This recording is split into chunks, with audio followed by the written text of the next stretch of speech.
వికారాబాద్ జిల్లా పరిగిలో ఎస్ఎల్ఎన్కే అనే chit fund company board తిప్పేసింది. స్థానికుల నుంచి దాదాపు 2 కోట్లు వసూలు చేసిన సంస్థ చేతులెత్తేసింది. ఎస్ఎల్ఎన్కే సంస్థ చైర్మన్ కౌకుంట్ల అంతారం దేవేందర్ గౌడ్పై డీఎస్పీకి ఫిర్యాదు చేశారు బాధితులు.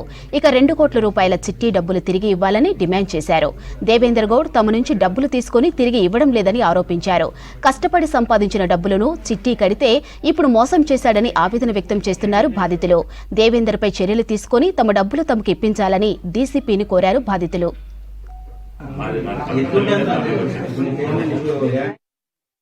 3 సంవత్సరాలు అయింది. ప్రతి నెల ప్రతిరోజు ఫోన్లు చేస్తే ఫోను నాది కలవకుండా పెట్టుకున్నాడు. ఇంటికి పోయి అడిగితే కూడా రేపొస్తా మాపొస్తా రేపొస్తా మాపొస్తా ఇట్లా దింపుకుంటున్నాడు.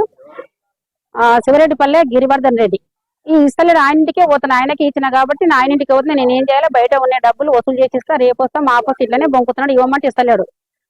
నా దగ్గర లేవు డబ్బులు, ఇప్పుడు ఏం చేసుకుంటా చేసుకోండి అంటున్నాడు. అలా అవన్నీ ఇవ్వాలి, ఇంట్రెస్ట్ అసలు 20 లక్షలు ఇవ్వాలి, 50 లక్షల చిట్టీల పైసలు ఇవ్వాలి. ఒక చిట్టి మాత్రం లేపిన ఆ లేపితే కూడా నాకు 5 లక్షలు ఇచ్చారు.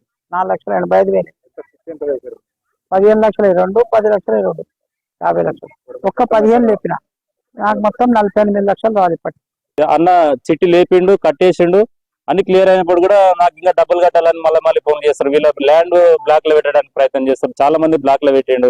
ఇచ్చే డబ్బులకు వాళ్ళని ర్యాష్ గా మాట్లాడడం, బెదిరియడం. అంటే వీళ్ళ ఉద్దేశం ఏంటంటే వీళ్ళు 2017 కంటే ముందే మాట్లాడి ఎవరైతే దేవేందర్ గౌడ్ ఉన్నాడో ఈ చుట్టుపక్కల గ్రామాలు కావచ్చు, జిల్లాలో కావచ్చు బ్రాంచీలు ఓపెన్ చేసి పక్క ప్లాన్ గా మోసాలు లక్షల రూపాయలు, కోట్ల రూపాయలు స్కామ్ చేసి పరారులో ఐదం ఈ మేనేజ్ చేద్దామనే ప్లాన్ మీద ఈ రోజు చిట్ ఫండ్ ప్రారంభించి మోసాలకు పాల్పడుతున్న దేవేందర్ గౌడ్ని వెంటనే అరెస్ట్ చేయాలి.